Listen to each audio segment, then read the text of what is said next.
Je crois qu'il y a eu quelques échanges avec les dirigeants de l'US assez récemment. Moi, je voudrais rappeler quand même qu'on a effectivement inscrit au budget de cette année une somme importante, parce qu'on a bien conscience qu'effectivement nous manquons de terrain de pratique à Saint-Malo, donc c'est quelque chose qu'il va falloir prendre à bras le corps. Moi, on n'arrête pas de me dire que j'ai un des plus gros budgets sport depuis de nombreuses années à la ville de Saint-Malo, mais du coup, on a pris un retard notable sur beaucoup d'infrastructures. La ville de Saint-Malo, ce n'est pas que le complexe de Marville, on a des complexes sportifs qui sont disséminés dans toute la ville et dont il faut s'occuper. Moi, je dis qu'à Marville, on a quand même commencé à faire un beau travail. C'est un travail qui va se continuer puisqu'on a de gros projets sur ce complexe qui va devenir le pôle sportif de la ville de Saint-Malo. Mais on a aussi à côté des infrastructures dont il faut, comme je le disais à l'instant, s'occuper et rénover. Moi, je remercie bien sûr l'équipe dirigeante et puis tout le CA de m'avoir invité. Je remercie les bénévoles, je leur remercie de leur présence et du toujours très bon accueil qu'on peut avoir à Marville quand on vient voir un match de foot. Du grilleur de saucisses que je vois là-bas jusqu'aux gens qui sont dans les gradins. Voilà, moi je passe toujours un bon moment quand je viens voir un match de foot à Marville.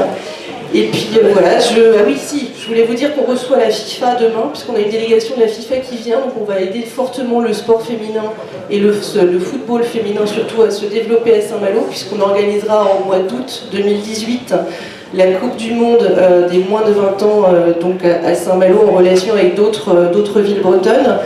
On a pu commencer à le faire sur la Coupe du Monde féminine militaire.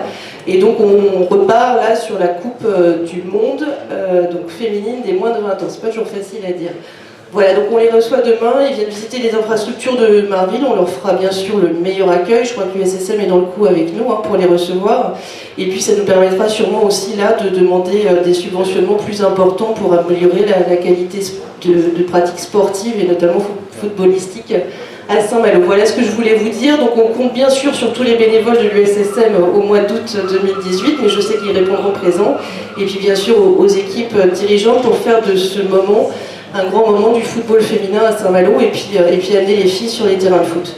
Moi je suis très contente pour l'équipe U19 parce qu'effectivement ça va mettre en valeur le foot féminin à Saint-Malo, mais en même temps de continuer le groupement féminin, je pense que c'est important parce que ça a mis vraiment beaucoup de liens entre les clubs malouins et c'est important de continuer à le faire. Voilà ce que je voulais vous dire ce soir, je vous souhaite à tous une bonne soirée et puis un bon repos puisque c'est maintenant le repos sportif.